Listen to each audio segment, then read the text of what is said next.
Good morning, welcome back to Keith 60 Hotshot Adventures, and of course the star of the channel, the 2003 6-liter in the F250. Got this a couple years back and just been slowly working through minor issues. Previous owner didn't do, got it from another person, and I've been slowly working my way through finding things that are not right. I did an oil change on this last week.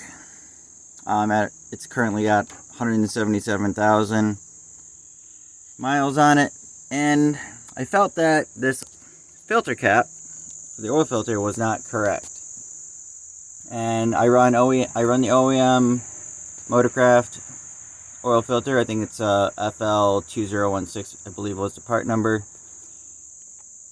So the height of this cap is, I don't know, that's about 2.5 inches from the top edge to the top of where the nut is. And here is the Ford Motorcraft one. And that's part number. Ordered it off Amazon. It was like 25 bucks. Got it in a couple of days. From the top edge to the top edge of the nut on this one is about 1 3/4 inches, just under 2 inches to the top of the nut. So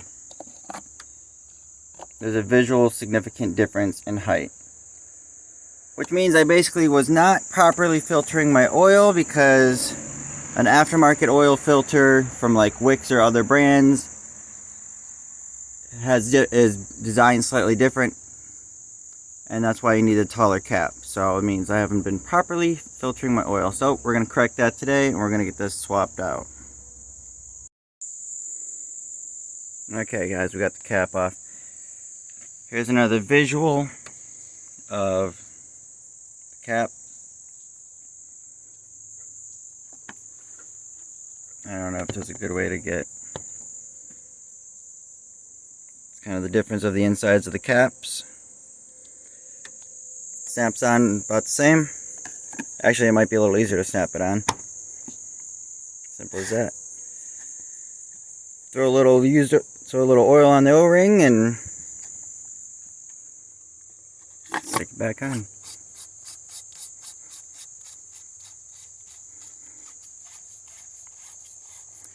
The old cap, I used a 35mm for the nut on top. The new cap, 1 millimeter bigger. I ended up wanting to be a 36. 35 actually fit, but it was super snug, and it was just too much effort. And then there's actually a torque spec on it. Don't know what it is off the top of my head, but I just used the German torque spec, good and tight. Set it up, make sure it doesn't leak, and send it down the road. Alright guys, talk to you later.